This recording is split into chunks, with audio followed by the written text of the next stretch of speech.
Hello बच्चों, NCERT जो revision मैंने स्टार्ट किया था आज उसका लेक्चर 2 है। लेक्चर 1 में तो हमने कूलम फोर्स तक ही पढ़ाया था और आज लेक्चर 2 है। देखिए आज लेक्चर 2 है। लेक्चर 2 में हमने क्वेश्चन लगवाना शुरू किया था कि कूलम फोर्स पे कैसे क्वेश्चन लगते हैं।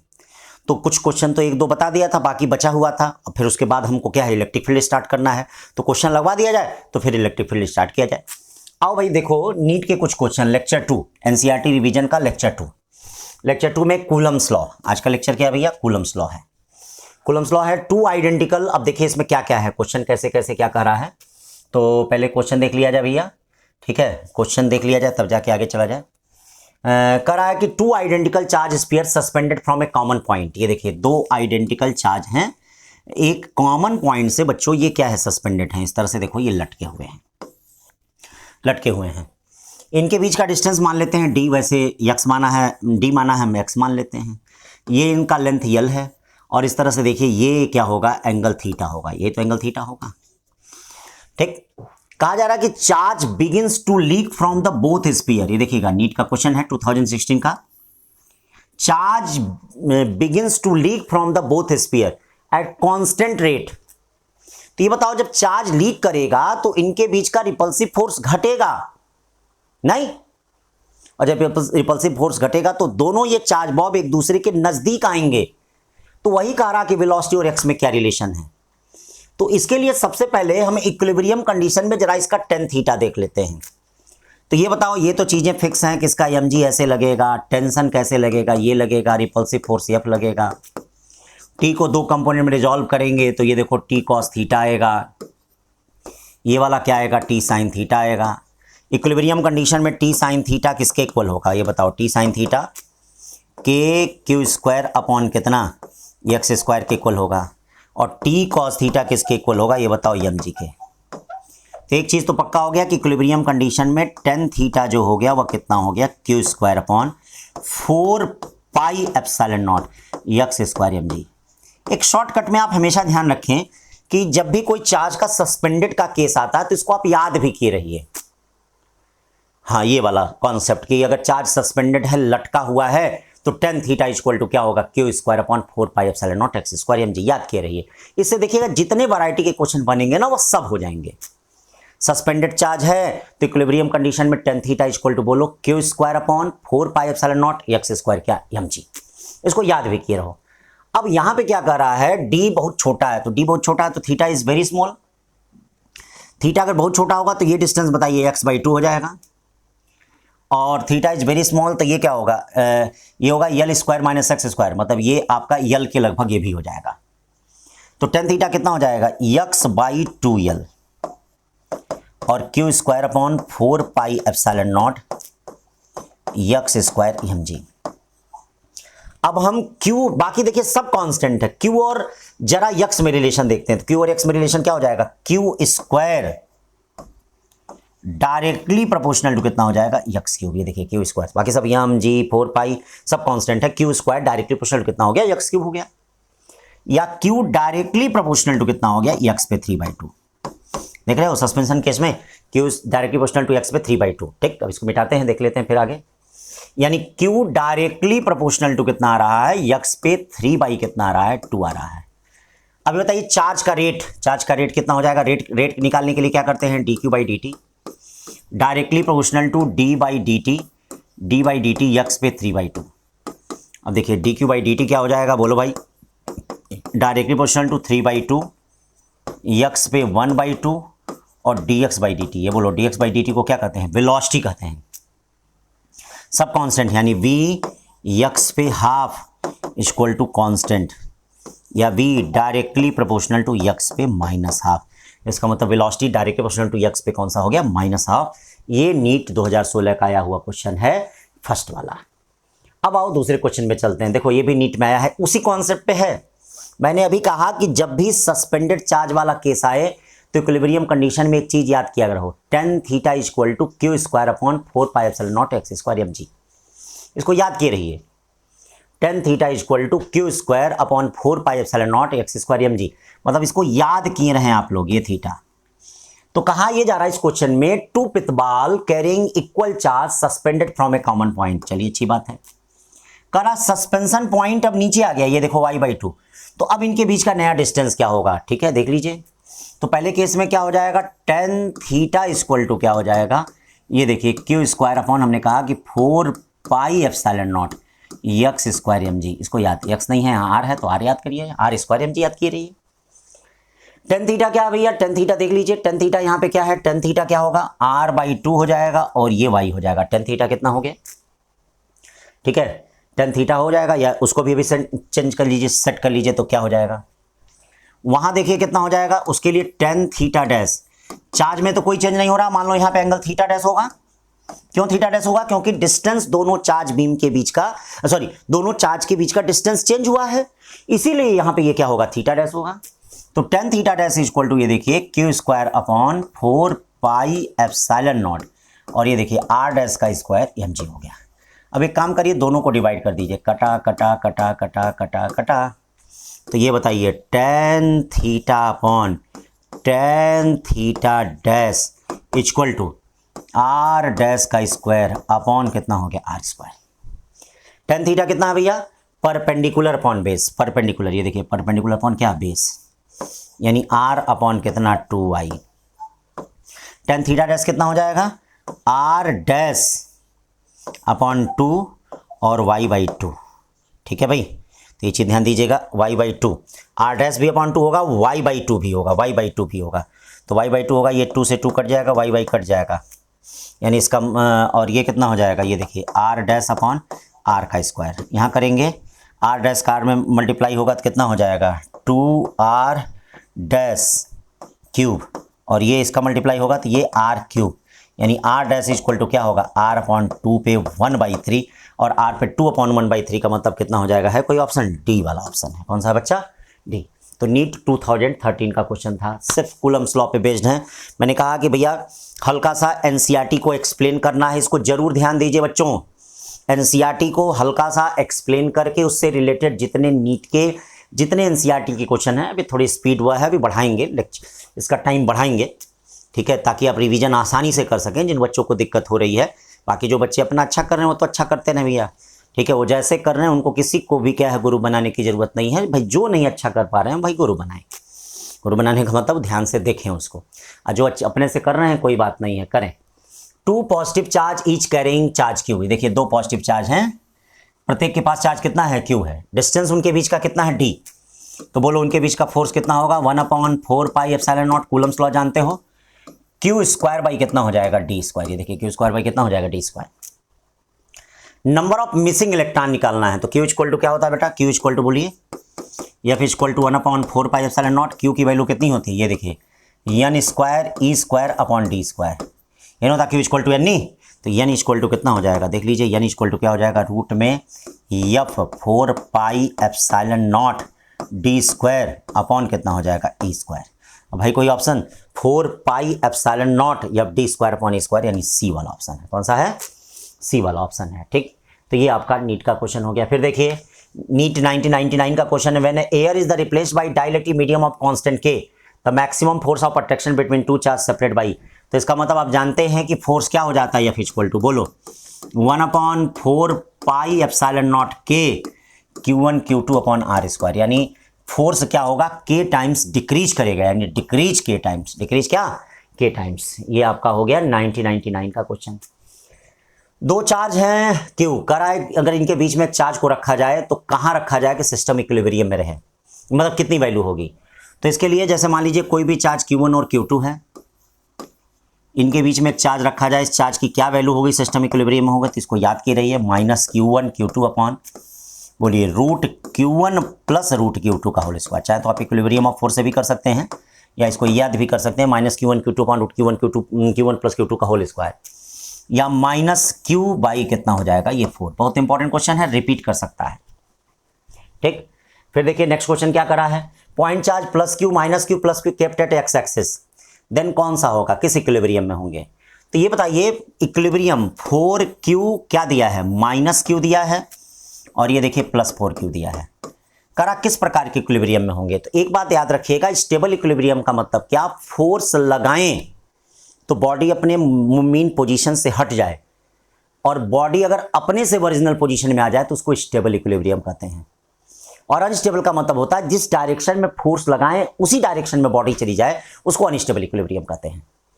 तो यहां देखिए, अगर मान लीजिए हम इसको इधर की तरफ खिसकाते हैं तो ये इसको अट्रैक्ट कर लेगा, क्योंकि प्लस वाला माइनस को अट्रैक्ट कर लेगा। तो क्या ये माइनस अपने ओरिजिनल पोजीशन में आएगा? नहीं।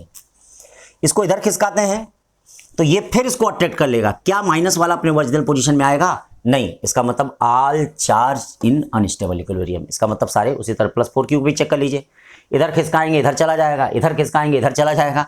इसका मतलब क्या है? जिस डायरेक्शन में खिसका रहे हैं उसी डायरेक्शन में जा रहा है, यानी अनस्टेबल इक्विलिब्रियम है। क्या है? Unstable equilibrium. फिर मैंने देखिए, हमने कहा था कि मिला जुला असर आपको मिलेगा। एनसीईआरटी का भी क्वेश्चन साथ में करा देंगे। ये देखिए, अब जो मतलब जो कूलम्स लॉ पे बेस्ड है वो सारी चीजें मैं क्या है यहाँ पे करा दे रहा हूं, जो नीट में है, जो एनसीईआरटी में है। अब क्या कहा जा रहा है यहाँ पे फिगर में देखिए, चार्ज Q1 है, Q3 है, Q2 है। करा कि Q1 पे जो चार्ज है, फोर्स है, जैसे ऐसे इस तरह से थोड़ा सा देखिएगा, ये Q2 दिया है और ये Q3 दिया है। Q1 पे जो फोर्स है वह इस डायरेक्शन में है, देखिए इस डायरेक्शन में है। इसका मतलब पक्का है कि ये माइनस है, क्योंकि माइनस और प्लस के बीच में फोर्स ऐसे होगा, इसके डायरेक्शन में फोर्स ऐसे होगा, रिजल्टेंट इधर की तरफ होगा।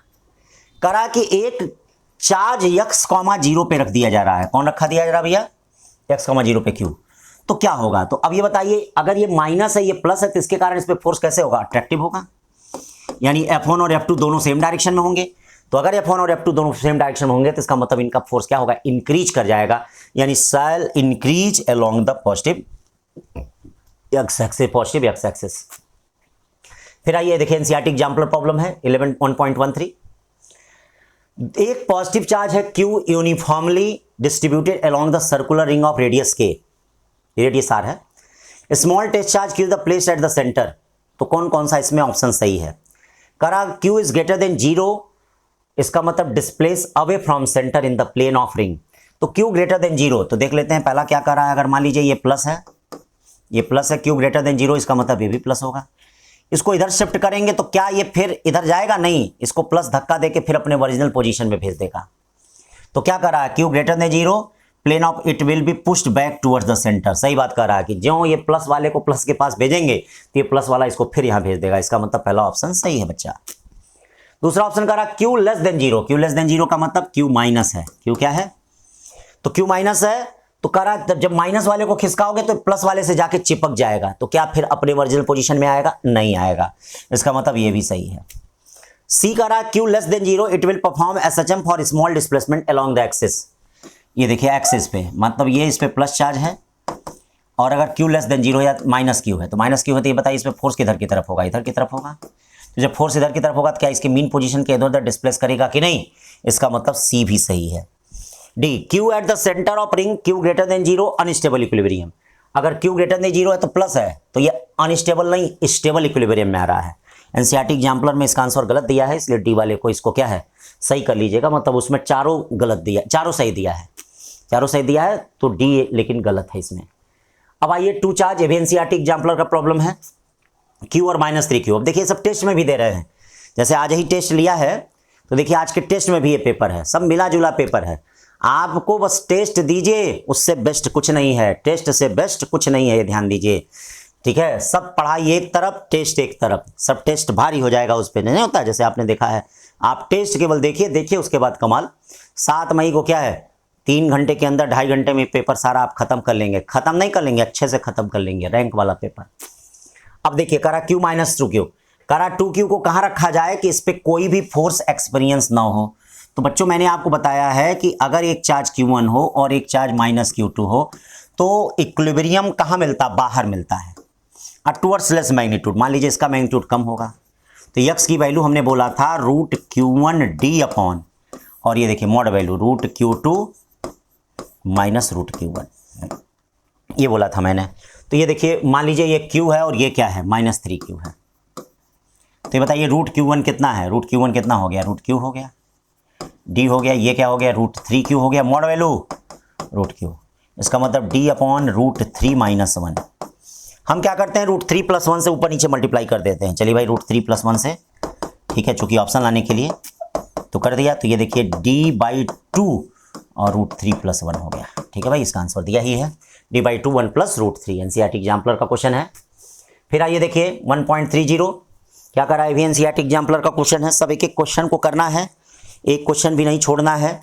ये ध्यान दीजिए, लास्ट मोमेंट पे जो क्वेश्चन आपको आ रहा है उसको स्किप करते चलिए। क्या करते चलिए?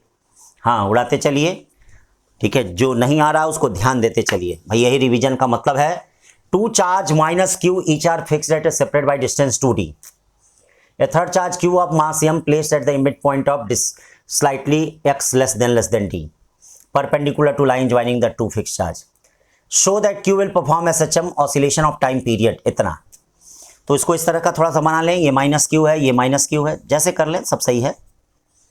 और ये वाला आपका क्या है? क्यू है। ये कितने डिस्टेंस पे? डी। तो जरा इस पे फोर्स देख लें। मैंने आपको इसका शॉर्टकट तरीका बताया था बेटा, याद होगा। अगर याद है तो अच्छी बात है। ये वाला डिस्टेंस कितना हो जाएगा? √x² + t²। ये देखिए, इस पे जो फोर्स होगा F = क्या? 2kq² upon 2kq² x/(a) d² + x² पे 3/2। अगर x d से काफी छोटा है तो यही फोर्स रिस्टोरिंग फोर्स का काम करेगा। क्यों? क्योंकि यही तो इसको मीन पोजीशन में ले जा रहा है। तो रिस्टोरिंग फोर्स में कितना होगा? -2kq² x, और ये देखिए आ जाएगा d³ आ जाएगा। अब रिस्टोरिंग फोर्स हो गया तो यही Fm भी होगा। m कितना हो जाएगा? -2kq² upon d³। ये क्या हो जाएगा? x। अल्फा कितना हो जाएगा? -2kq² अपॉन md³ x हो जाएगा। इसका कंपेयर ओमेगा से करेंगे तो ओमेगा से कंपेयर करेंगे तो अंडर रूट कितना हो जाएगा? 2kq² upon md³। या टाइम पीरियड यहां से निकाल सकते हैं, t = 2π/ω होता है। आंसर आ जाएगा। फिर देखिए उसी टाइप का क्वेश्चन। अब देखिए ये जेई का आया हुआ क्वेश्चन है भाई। हमने जेई के भी कुछ क्वेश्चन को, जो सिंपल क्वेश्चन है उनको रख दिया है, बहुत इधर उधर के क्वेश्चनों को नहीं, लेकिन जेई के क्वेश्चनों को भी बेटा हमने क्या है? रख दिया है। तो जेई के भी देखिए छोटे छोटे जो क्वेश्चन है उनको रख दिया है। क्या करा है कि एक 20 माइक्रोकूलम का है, -5 माइक्रोकूलम का है, 5 सेंटीमीटर पे है। तो करा कि मीन कहाँ मिलेगा? Neutral point. तो भाई देखो देखो एकदम एनसीईआरटी से है कि नहीं? तो एक प्लस है एक माइनस है, इसका मतलब न्यूट्रल पॉइंट बाहर मिलेगा। किधर मिलेगा? इससे r डिस्टेंस पे मिलेगा बच्चा। तो r डिस्टेंस की वैल्यू कितनी होगी? बोलो। r डिस्टेंस की वैल्यू हमने क्या कहा था? √5 × 5 अपॉन √20 और -√5, ये कहा था ना? याद करो, अभी इसके पहले बताया है।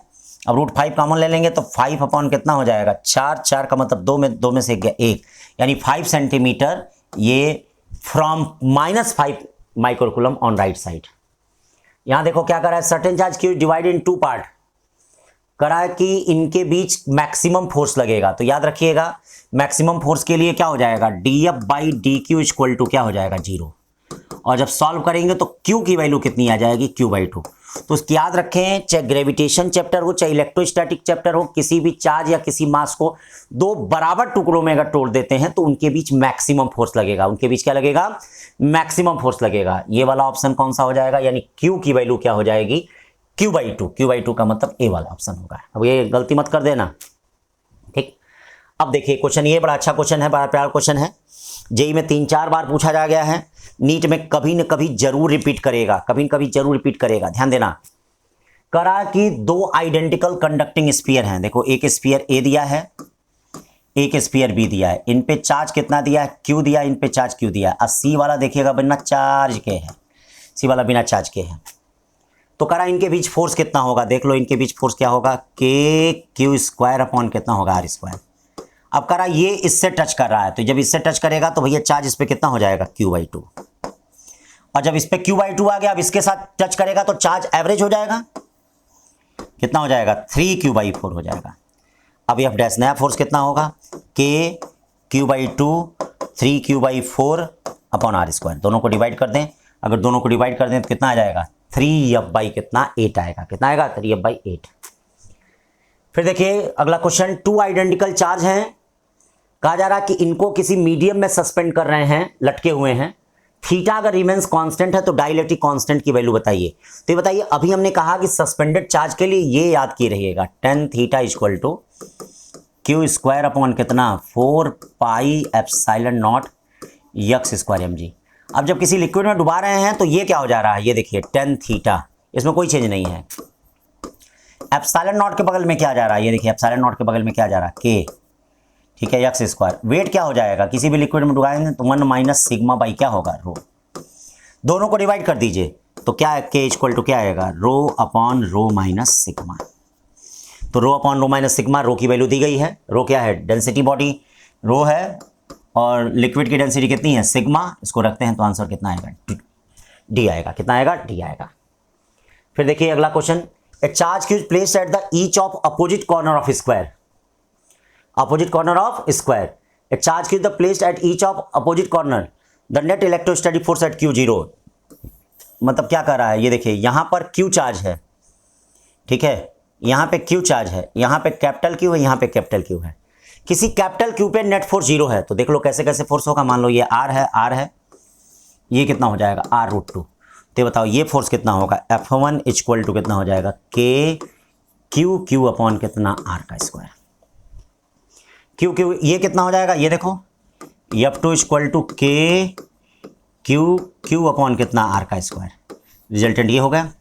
तीसरा ये लगेगा, F3 इक्वल टू कितना लगेगा, के क्यू स्क्वायर अपॉन कितना, r स्क्वायर। अब इस बॉडी पे 3 फोर्स लग रहे हैं, तो सबसे पहले बाहर वाले का रिजल्टेंट ले लेते हैं। तो बाहर वाले का रिजल्टेंट कितना हो जाएगा, K Q by R square √2 plus K Q square by R square equal to क्या, 0। ठीक है, या क्या बचा, क्यू√2 कहीं कुछ गड़बड़ हो गया क्या, एक चीज़ F3 r√2 है, 2r स्क्वायर होगा, क्या होगा, 2r स्क्वायर। तो क्यू√2 इक्वल टू कितना हो जाएगा, माइनस क्यू बाई 2। आपको क्या बताना है, क्यू बाई क्यू का रेशियो, यानी -2√2 आएगा। -2√2 का मतलब ए वाला होगा। ठीक है, अब नेक्स्ट देखिए क्या कर रहा है, 2 charge each two Q kept at x equal to -a। ठीक है भाई, x equal to -a plus के। देखिए यहाँ रखा गया क्यू, ठीक है, ये ओरिजिन है 0 0, और ये आपका प्लस ए है, और ये आपका माइनस ए है। इसको कहाँ रखा गया है, Q0 equal to Q by 2, इसको y पे रखा गया है। तो फोर्स क्या होगा इस पे देख लो, इसके कारण इधर फोर्स लगेगा, इसके कारण इधर फोर्स लगेगा। रिजल्टेंट ये होगा, रिजल्टेंट के लिए मैंने शॉर्टकट तरीका बताया था, 2k क्यू वाई अपॉन क्या, ए स्क्वायर प्लस वाई स्क्वायर पे 3/2। क्वेश्चन में y a से छोटा दिया है, वाई स्क्वायर को नेगलेक्ट कर दो, क्या हो जाएगा, 2k क्यू0 वाई अपॉन कितना हो गया, a क्यू। तो आप देख रहे हैं कि फोर्स डायरेक्टली प्रोपोर्शनल टू किसके है, y है। बाकी सब चीज़ कांस्टेंट है, तो इसमें कौन सा ऑप्शन हो जाएगा, बी वाला। कौन सा होगा, बी। जेई का क्वेश्चन है ये। फिर देखिए ये भी जेई का क्वेश्चन है। सब सिंपल छोटे छोटे क्वेश्चन है, ध्यान दें, जितने भी हैं सब छोटी छोटी बातें हमने बोला है, कोई बहुत बड़ा बात नहीं बोला हमने, छोटी छोटी बातें। यहाँ देखिए 3 चार्ज दिए गए हैं, मतलब ऐसे देख लीजिए, ये आपका क्या दे रहा है, -Q1 दे रहा है, और ये क्या दे रहा है, +Q2 दे रहा है। और ये ध्यान दीजिए, ये y एक्सिस दिया है, क्या दिया है, और ये आपका क्या दिया है, ये -Q3 दिया है। तो कह रहा -Q3 -Q1, इनके बीच ये देखिए थीटा एंगल है, इनके बीच का फोर्स कैसे हो जाएगा, F इक्वल टू के Q1 Q3 अपॉन कितना हो गया, a का स्क्वायर। ठीक है, एक देखिए इनके बीच का फोर्स होगा, F इक्वल टू के Q1 Q2 अपॉन b का स्क्वायर। ठीक है ना भाई, ये देखिए ये भी थीटा है, ये भी थीटा होगा। अब इस F को 2 कंपोनेंट में रिजॉल्व कर सकते हैं। एक देखिए ये क्या हो जाएगा, F cos theta, F sin theta. इसका मतलब x एक्सिस का फोर्स -Q1 पे क्या लग रहा है, ये देखिए x एक्सिस का फोर्स F sin थीटा और प्लस के Q1 Q2 बाई b का स्क्वायर। क्यों, F है कितना, F देखिए कितना है, F है के Q1 Q3 upon a square और प्लस के Q1 Q2 अपॉन क्या, b का स्क्वायर। अब देख लीजिए के Q1 सब में से कॉमन है, अरे एक चीज़ तो भूल ही गए, साइन थीटा। इसका मतलब प्रोपोर्शनल क्या होगा, Q3 by a square sine theta, Q3 by a square sine theta और प्लस Q2 बाई क्या, b स्क्वायर। यानी कौन सा ऑप्शन सही होगा, बी वाला ऑप्शन सही होगा। कौन सा होगा, तो इस तरह से बेटा ये कूलम्स फोर्स हमने क्या है आपको बता दिया।